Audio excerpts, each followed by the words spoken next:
Mtazamaji, tarehe 14 mwezi wa 10 kila mwaka Watanzania huadhimisha kumbukizi ya kifo cha hayati baba wa taifa Mwalimu Julius Kambarage Nyerere. Na kwa mwaka huu mtazamaji, ni miaka 26 tangu baba wa taifa atutoke. Tukio hili litafanyika hapa katika mkoa wa Mbeya, sambamba na tukio la kilele cha mbio za Mwenge. Matukio yote haya mtazamaji yametanguliwa na maadhimisho ya wiki ya vijana kitaifa ambayo yamefanyika hapa mkoani Mbeya kuanzia tarehe 8 hadi 14 ambayo ndiyo kilele. Sasa waziri wa nchi ofisi ya waziri mkuu, kazi, vijana, ajira na wenye ulemavu, Mheshimiwa Ridhiwani Kikwete ameweka bayana juu ya ratiba hiyo na matukio yote kwa ujumla.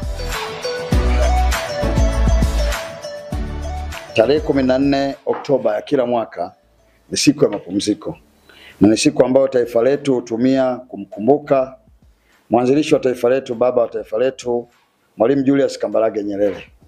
Pia hii ni siku ambayo mbio za Mwenge wa Uhuru hufikia kilele chake baada ya kukimbizwa katika mikoa 31 na halmashauri zote 195 za Jamhuri ya Muungano wa Tanzania.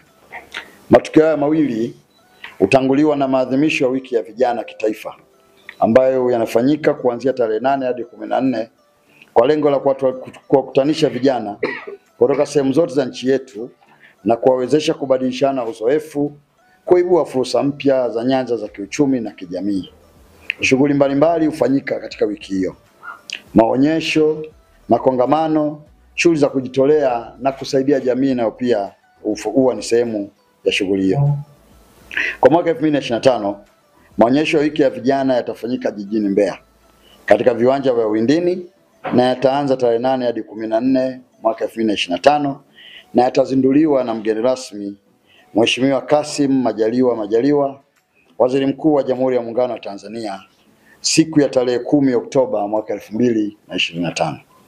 Pamoja na maonyesho hayo, tarehe 14 tutakuwa na maadhimisho ya kilele cha mbio za Mwenge wa Uhuru na kumbukizi ya miaka 26 ya baba wa taifa yatakufanyika katika uwanja wa CCM Sokoine hapa Mbeya.